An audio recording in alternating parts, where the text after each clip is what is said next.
define zikiri fáwọn èèyàn kí n gbọ́ lábẹ́ ṣẹ̀ríà kí ni wọ́n ń pè ní zikiri olódo ìwọ tó dá kankan bàfá ayal Kùránì gan so ayal Kùránì gan kò lè kà kò lè tú yanjú fa ayal Kùránì gan kò lè tú yanjú fa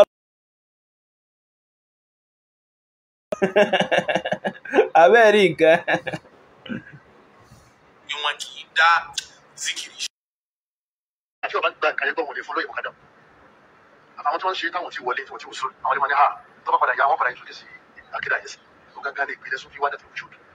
níbi bẹ́ẹ̀ ẹ̀ máa tó máa ń gbé lọ́nà tí ń pẹ̀rẹ̀ lọ́nà tọ́lá níbi ìṣẹ̀lẹ̀ àbúdú wọ́n ta àbúdú òun ò ní sin kí tẹ̀sí. ní tí mo wá fẹ́ bèrè nídìí ọ̀rọ̀ yìí ni wípé 18 years tẹ́ fi ṣe tàṣọ tẹ́ fi ṣe wíìrì ìdìbẹ̀ ṣe sọ ṣe ti understand ṣé tí wọ́n sọ fún yín pé Ọlọ́run ni ṣe gẹ̀ẹ́sì àbí wọ́n sọ fún yín wípé Ọlọ́run wà lára rẹ̀ understand ṣé wọ́n sọ wípé torí pé ẹ̀rí tẹ́ mú wá ní wípé Ọlọ́run ọba ẹyọ kan ṣoṣo ni oníkan sì ni ó yẹ ká máa jọ́sìn fún ẹ̀rí tẹ́ mú wá nìyẹn ṣé wọ́n sọ fún yín wípé ẹ máa jọ́sìn fún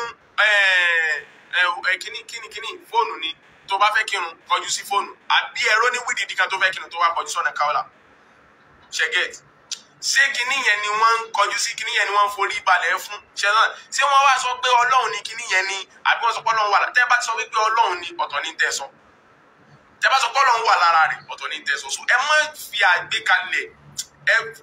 torí pé ẹ fẹ́ takùn kan ẹ wá ń fi àgbékalẹ̀ ẹ̀yìn àwọn èèyàn jẹ ṣe ti understand Ọlọ́run wà lára ẹ̀ ní kò kí ń ṣe pé wọ́n sọ wípé Ọlọ́run ní tó tí ó bá wá sọ Ọlọ́run lára gbogbo nǹkan ní kẹ́yìn wá sọ fún wa ìtọ̀ kò sí Ọlọ́run lára gbogbo nǹkan ọ̀rọ̀ wá dàtú ojú nìyẹn ṣe gẹ́ so tá bá sọ fún yín pé nǹkan yìí kí ló ń rí lára ẹ̀ Ọlọ́run ni ó yàtọ̀ sí pé kẹ́mọ̀ pé kí níyẹn ní Ọlọ́run ẹ̀ lérí Tìjàníyà kankan tó ń forí balẹ̀ fún gbogbo nǹkan tẹ́ ń sọ yìí ṣe ẹjọ́. so ẹ̀rí in ti ń sọ yìí nìsín ọ̀rọ̀ bí oríṣi mẹ́ta ní ti bọ̀nú ra wọn yóò nǹkan bí oríṣi mẹ́ta lọmọ aláìmọ̀kan yìí ti bọ̀nú ra wọn yìí tó fi rò pé wọ́n fèsì o àkọ́kọ́ náà ìforíkalẹ̀ fún nǹkan mí àtọ̀sí àlọ́bẹ̀ẹ́dà ọ̀rọ̀ mí lélẹ́yìn ẹ̀kejì ìnígbàgbọ́ pé gbogbo nǹkan lọ́lọ́run so nǹkan mí túnú oyé ẹ̀kẹta Ọlọ́run ń bẹ lára ẹ̀dá nǹkan mí túnú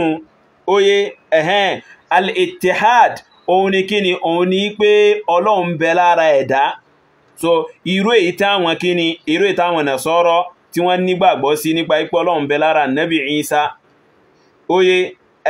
wahdatul wujud òun ni pé òkè àtọlọ́run àti gbogbo tí ń ṣẹ̀mí àti gbogbo tó dá tí ń ṣẹ̀mí o ìkan ni wọ́n oyé eléyìn ni wahdatul wujud aláìmọ̀kan ni wọ́n gbà tó kéwú tí ẹ̀ tún mọ ìlànà súfí yín gan so ó tí ẹ̀ tún mọ ìlànà súfí yín gan abẹ́rí nǹkan tó àmọ́ ẹ má jẹ́ kí n fún ọmọ náà ní wàhálà àṣejù ìkánnú àwọn àfá àwọn tí ń bẹ Nàìjíríà ọmọ Haúsá ni so mufti Nàìjíríà oyé ẹ jẹ́ ká gbọ́ ohun tó pè ní wahdatul wujud káwá wò bọ́yá ń bẹ nú gbàgbọ́ àwọn Ahmadu Tijani àbí kò sí oyé. واضح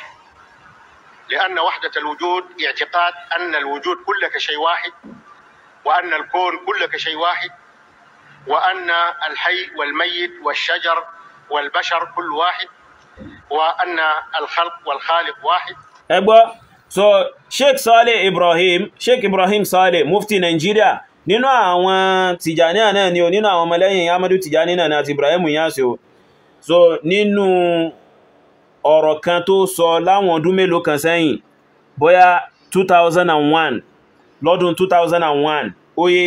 lọ́dún 2001 ló sọ̀rọ̀ yìí so ó ń ṣàlàyé nípa in tí wọ́n ń pè ní wahdatul wujud àti wahdatul shuhud ó wá ní wahdatul wujud òun náà ní kéèyàn nígbàgbọ́ pé so alààyè àti òkú ìkan náà ni wọ́n so igi àtìyàn ìkan náà ni wọ́n gbogbo tí ń ṣẹ̀mí nínú ayé ìkan náà ni wọ́n bẹ́ẹ̀ dẹ̀ ni ẹ̀dá àti Ọlọ́run ọba so ẹ̀dá àtọlọ́run ọba dẹ́dà oyé ìkankan náà ni wọ́n so ohun tó pè ní ìtumọ̀ wahdatul wujud nìyẹn oyé tọ́ ẹwà wọ ọmọ aláìmọ̀kan yọ ẹwà ìmọ̀kan tí ń ṣe ìwọ́n dọ̀ọ̀rú máa rẹ̀ lọ́wọ́ ipé ṣe wọ́n ń forí kalẹ̀ fún nǹkan ìforíkalẹ̀ fún nǹkan mí àtọ̀ sí Allah bẹ̀rẹ̀dà mas'ala mi ọ̀tọ̀ ni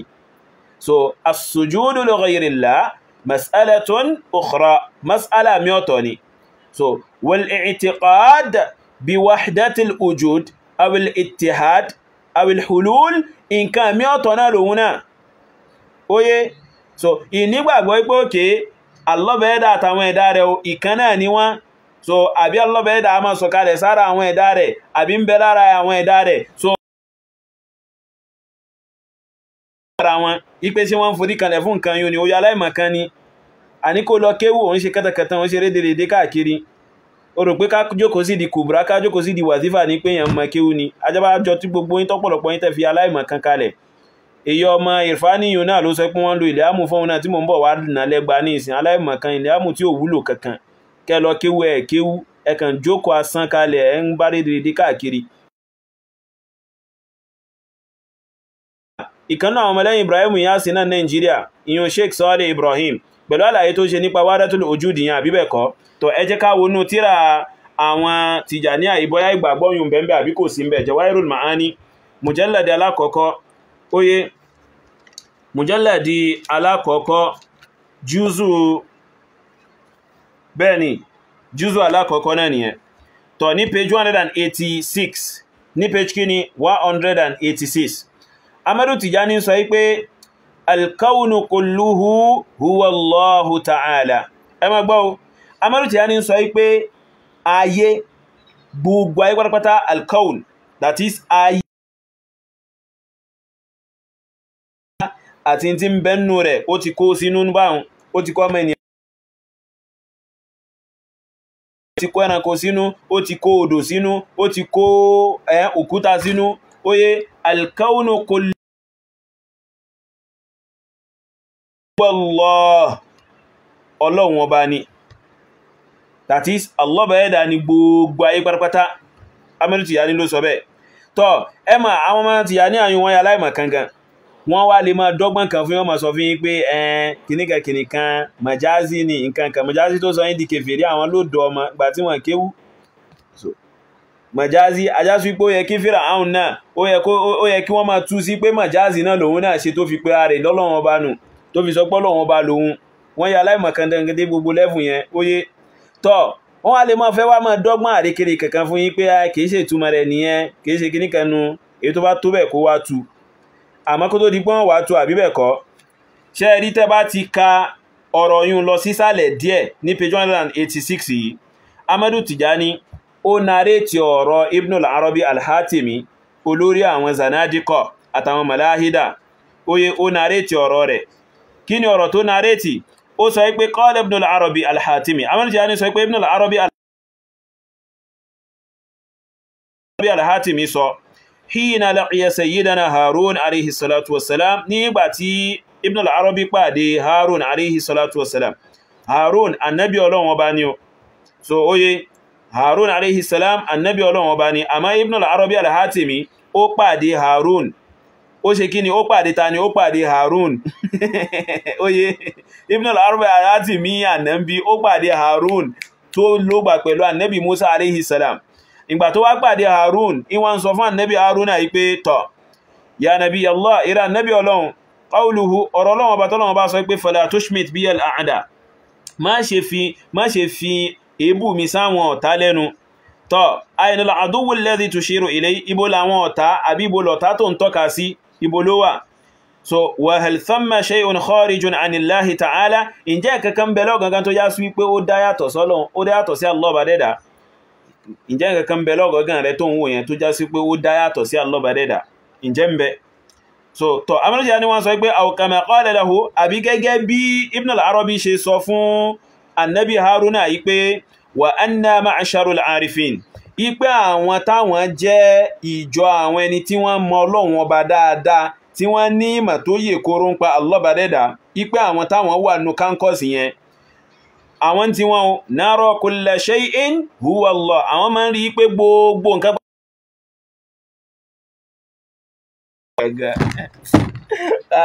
subhanallah àwọn èyí wà láì ọ̀rọ̀ wọn ká lọ́bẹ̀ ẹ̀dà kó ṣàánú ni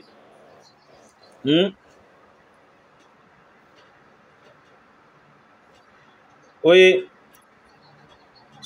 ká lọ́bẹ̀ ẹ̀dà kó ṣe kí ni kó ṣàánú ni nínú bí Amadu Tijani nareti pé Ibn al-Arabi al-Hatimi Amr Tijani narrate ọ̀rọ̀ Ibn al-Arabi al-Hatimi yun láti fi support kíni láti fi support ọ̀rọ̀ rẹ̀ tó sọ pé al-kawnu kulluhu huwa Allah, ayé lápapọ̀ gbogbo ayé pátápátá Ọlọ́run ọba ni. So ó wá tún narrate ọ̀rọ̀ Ibn al-Arabi al-Hatimi tí Ibn al-Arabi sọ fún Annabi Haruna, àmọ́ bí tó wọ́n àti Annabi Haruna ti pàdé ara wọn. Ó ṣá sọ pé Ibn al-Arabi sọ fún Annabi Haruna pé tọ̀ àwọn táwọn jẹ́ ìjọ àwọn ni tí wọ́n ti mọ Ọlọ́run ọba yanjú, óyé àwọn tí wọ́n o gbogbo nǹkan làwọn máa ń rí lọ́lọ́run, àwọn máa ń rí pé gbogbo nǹkan lọ́lọ́run ọba lọ́dọ̀ tí wọn. Ìgbàgbọ́ Ibn al-Arabi dẹ̀ nìyẹn, ìgbàgbọ́ Ahmadu Tijani nìyẹn, ìgbàgbọ́ Ibrahim Niyasi nìyẹn. So tó dẹ̀ tún wà nínú ìgbàgbọ́ àwọn Sufi. So olódò ọmọ kó wá jókòó síbẹ̀ yẹn kó máa sọ pé ṣé wọ́n ń forí kalẹ̀ fún nǹkan yẹn ní nǹkan bẹ́ẹ̀. Àwọn ń sọ̀rọ̀ nípa wahdatul wujud, òun sọ pé ṣé wọ́n ń forí kalẹ̀ fún nǹkan yẹn. Wahdatul wujud mas'alatun ukhra, mas'ala kan ni lọ́tọ̀ ń tòun. So ìforí kalẹ̀ fún nǹkan mí yàtọ̀ sí Allah ẹ̀dá mas'ala ọ̀tọ̀ ni. Tó dẹ̀ já sí pé nínú Jawahirul Ma'ani bíbá yìí gan wọ́n gbọ́ ọ̀rọ̀ Ahmadu Tijani wá síbẹ̀ tó já sí pé Ahmadu Tijani ń fi rinlẹ̀ pé àwọn ẹni tí wọ́n ń forí kalẹ̀ fún nǹkan mí yàtọ̀ sọ́lọ́run ọba, tàbí àwọn tí wọ́n ń jọ́sìn fún òòṣà àti bẹ́ẹ̀ bẹ́ẹ̀ lọ, Ahmadu Tijani fi rinlẹ̀ pé Allah ẹ̀dá náà ni wọ́n ń jọ́sìn fún. Àmọ́ ìfẹ́ lọ síbẹ̀ yun lálẹ́ yìí. So olódo so mo ń ṣe léyìí fún kó lè bá mọ̀ pé tí mi ò bá fèsì fún mi ò kàn mo kàn wípé ó kéré tí mi ò bá fèsì fún, àmọ́ ní ìdákọ̀ọ̀kan ìní fi ọlẹ̀ níka torí ó lè padà wúlò fún ní ìdákọ̀ọ̀kan ìmọ̀ ṣe ìdánilẹ́kọ̀ọ́ fún ìmọ̀ kọ́ lẹ́kọ̀ọ́ ìmọ̀ ṣe kéwú ìmọ̀ la ojú rẹ̀ sí di ìmọ̀ ìsì máa la ojú rẹ̀ sí di kéwú. Óyé Ọlọ́run bá lè ní kó wúlò fún tó bá padà yá, àbí kò yé báyẹn. Assalamu alaikum wa rahmatullahi ta'ala wa barakatuh. So ẹjọ́ torí Ọlọ́run ẹ̀kọ́ yẹn pọ̀ àgbékalẹ̀ yín dẹ̀ dá. Tọ́ so in tó ń rí fàásí gẹ́gẹ́ bí hadith wọ́n fi béèrè lọ́wọ́ Ibn Baz ni, óyé òun sì lọ gé jáde bí pé hadith ni láti fi ṣẹ̀rí, wọ́n sì fi béèrè lọ́wọ́ Ibn Baz ni, óyé a sì fi ṣèdánilẹ́kọ̀ọ́ fún pé kò fẹsẹ̀ rinlẹ̀. Àmọ́ ẹgbà wá kan bẹ̀ tó á sí pé ó fẹsẹ̀ rinlẹ̀ tó bá ìtumọ̀ tó súnmọ́ eléyìn wá. So ìgbà tí ó jáde rédèrèdè náà ni wọ́n sọ àtàwọn ẹjọ́ wẹ́wẹ́ òsì àwòsì ráyè eléyìn. Tọ́ ọmọ èyí tó ń pè ní ìrfániyùn òun fẹ́ wá ṣèṣe pé bọ́ òun mọ kéwú ilẹ̀ àmù tí wọ́n lò fún ìgbé ó wá lóun fẹ́ wá display kéwú, ẹ wá gbọ́n tó sọ. Àkọ́kọ́ náà jàmá àjọ wo kí ni tá ń pè ní hadithu da'if. Tó bá wá jẹ́ hadithu da'if ńkọ́, bó tiẹ̀ jẹ́ pé SMB tẹ́lẹ̀ náà ò sọ pé kì í ṣe hadithu da'if. Aqsamu hadithu da'if yanqasimu ila qismayn. Hadithu da'if pín sọ́nà méjì. Àkọ́kọ́ nínú hadithu da'if, hadithun da'ifun ya'tabiru bihi hasan 'inda Tirmidhi wa jama'a. Ìyẹn láàrín fún àwọn sọ pé hadith. Ẹgbọ́ àbí? So ẹgbọ́ nǹkan wàláhì àìmọ̀kan lọ́mọ yìí ṣe o. So àìmọ̀kan bàbá ńlá àìmọ̀kan wọn lọ́mọ Al-Irfani yìí ṣe o. So definition tí ń tẹ́ tún pronounce lẹ́nu gan kò pronounce ẹ̀ dáadáa wàláhì kàkúkà nínkà. So hadithun da'ifun ya'tabiru bí ṣé kí wọ́n náà ló ń pè lẹ́nu báyìí rẹ ọmọ yìí, wọ́n sì lo ilẹ̀ àmù fún wọ́ wọ́n sì lo ilẹ̀ àmù fún òun ní sunkúnjò ní pé kí wọ́n máa yí òun lórí òun máa sí èrè sí di kéwù, wọ́n máa ti lò kẹ́kẹ́kẹ́ fún òun, wọ́n máa ti lò ilẹ̀ àmù fún wallahi sí wo bí ṣe ń pe kéwù fa wọ́n sì lo ilẹ̀ àmù fún wọ́n lo ilẹ̀ àmù kí ilẹ̀ àmù wọ́n lò fún ìgbà tẹ́ bá lọ kéwú tẹ́ bá jókòó tán bá sọ pé wọ́n lò láàmù fún ẹ mọ̀ kàkàkùkà náà ni ó bọ́ọ̀dé kó lọ kéwú yanjú. Ẹ wo bí ṣe ń pe kéwú lẹ́nu wallahi ó sì máa ń sọ pé wọ́n lò láàmù fún òun. Mo ti máa ń béèrè lọ́wọ́ rẹ̀ pé àwọn wo wọ́n lò láàmù fún mo fẹ́ mọ̀ wọ́n, so mo fẹ́ mọ̀ wọ́n kí n sọ fún wọn pé wọ́n ṣe jàǹbá fún ọ. So in tí wọ́n fi lò láàmù fún ọ wọ́n kú sọ pé kó wá jókòó kí wọ́n máa kọ́ ní kéwú, àmọ́ gbà tó yá sí pé àwọn gan náà wọn àmọ́ kéwú ọ̀hún.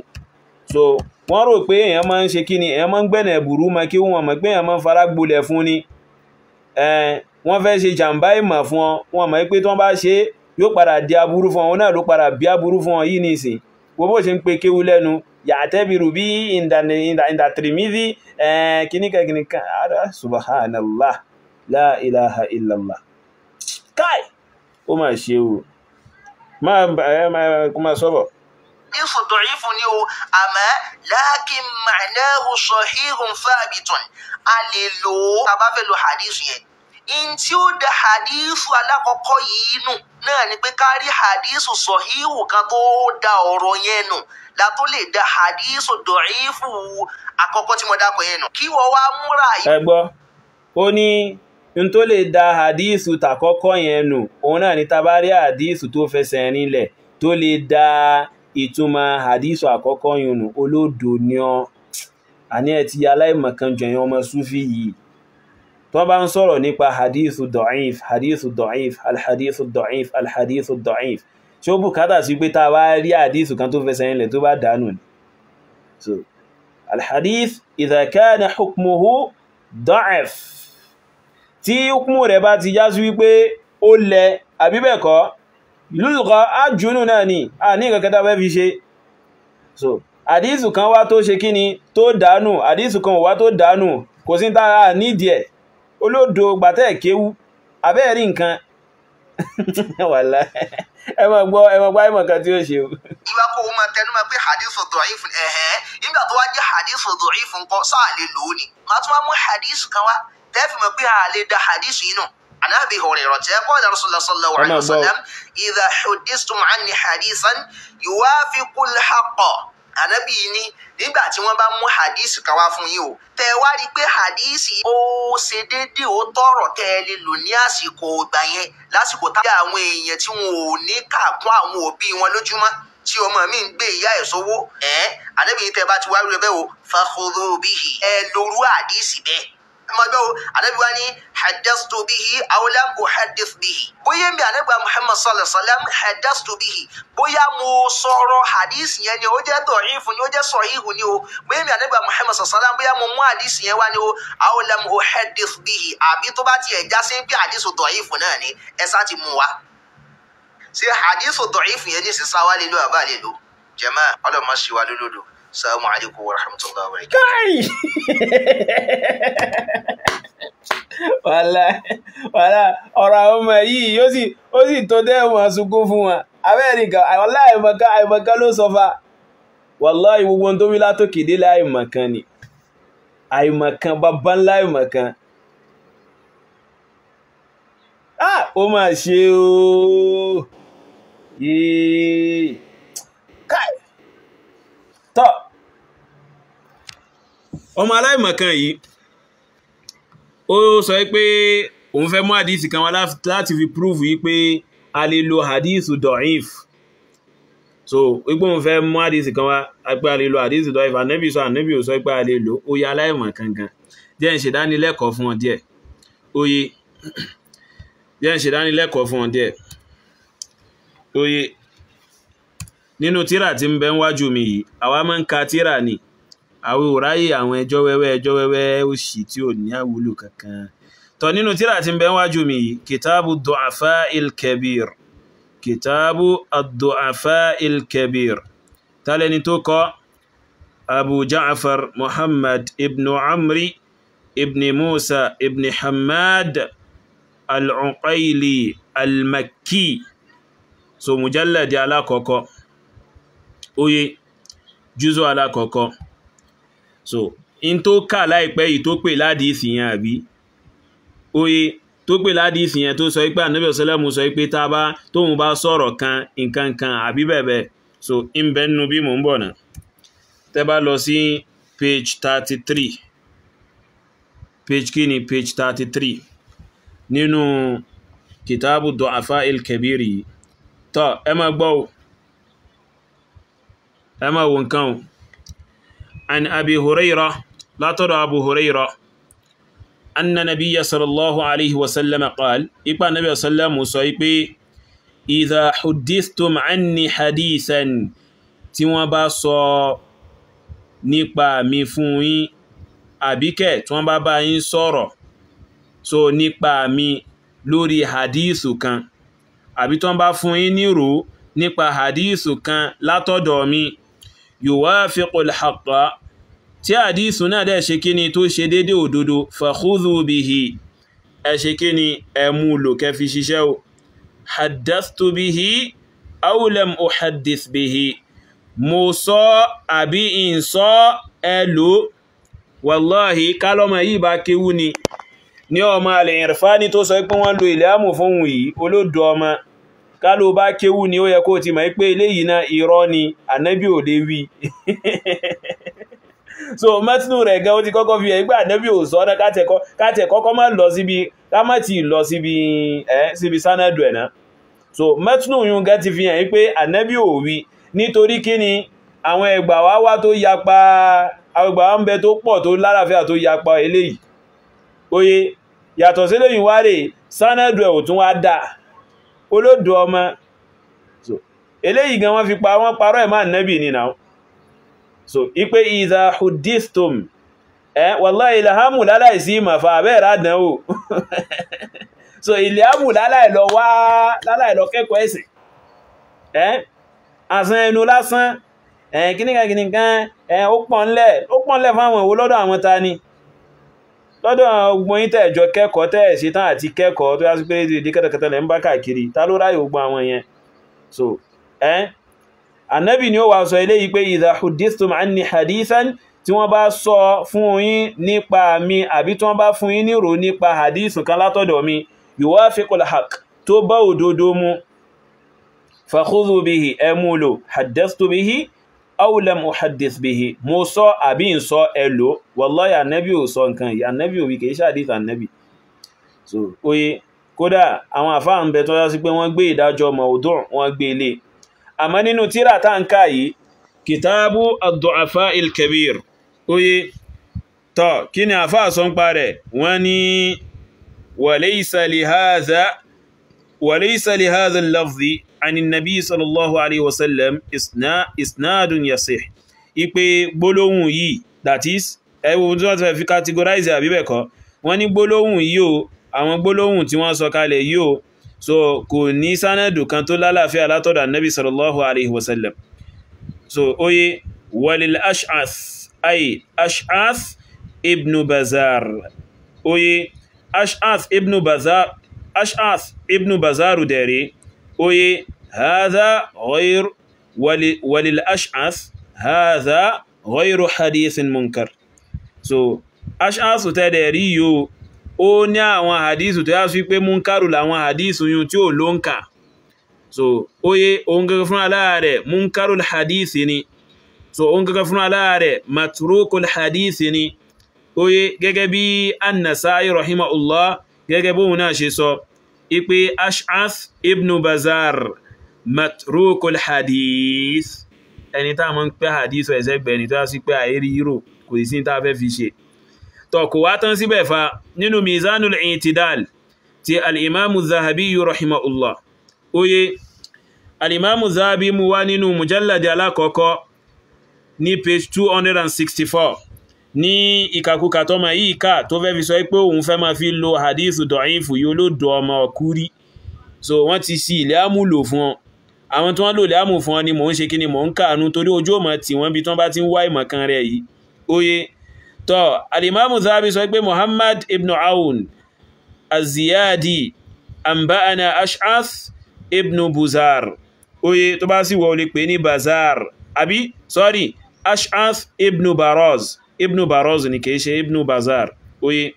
ash'ath ibn Baroz àbí Buroz èyí tó bá wẹ̀ nù méjèèjì oye tọ́ an Qatada an Abdullah ibn Shaqiq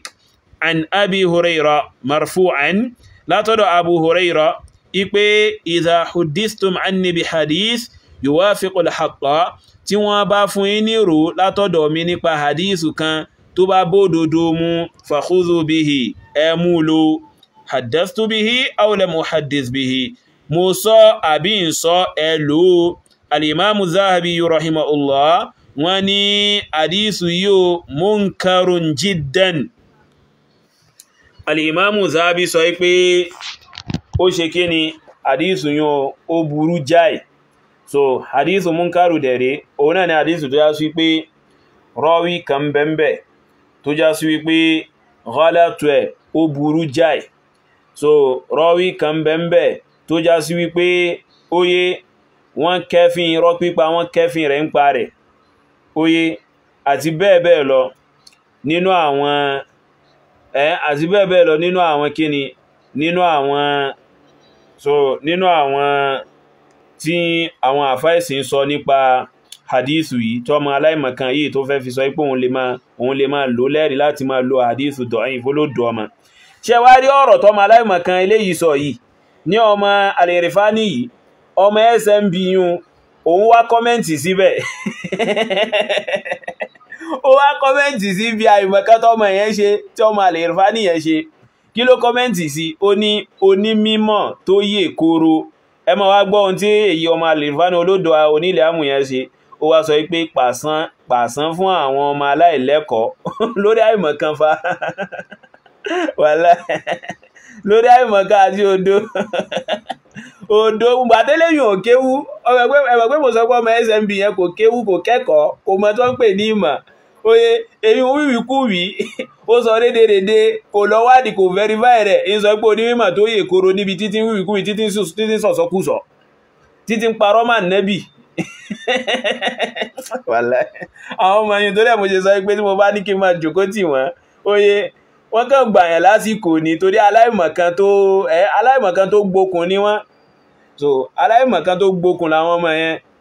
oye àmọ́dàkọ̀ kan ìmọ̀ ṣèdánilẹ́kọ̀ọ́ fún yín so fún délé yìí eré ọmọ onílẹ̀ àmù àti èyí àbúrò rẹ̀ àbíbò láti pè àbí akẹgbẹ́ rẹ̀ sì ní nínú àìmọ̀kan so zẹ̀mí ìlú rẹ̀ níbi àìmọ̀kan oye so tọ̀ ẹ̀yin méjì olódo níyàn ẹ̀ dáhùn kan ẹ lọ kẹ́kọ̀ọ́ nípa ẹ̀sìn so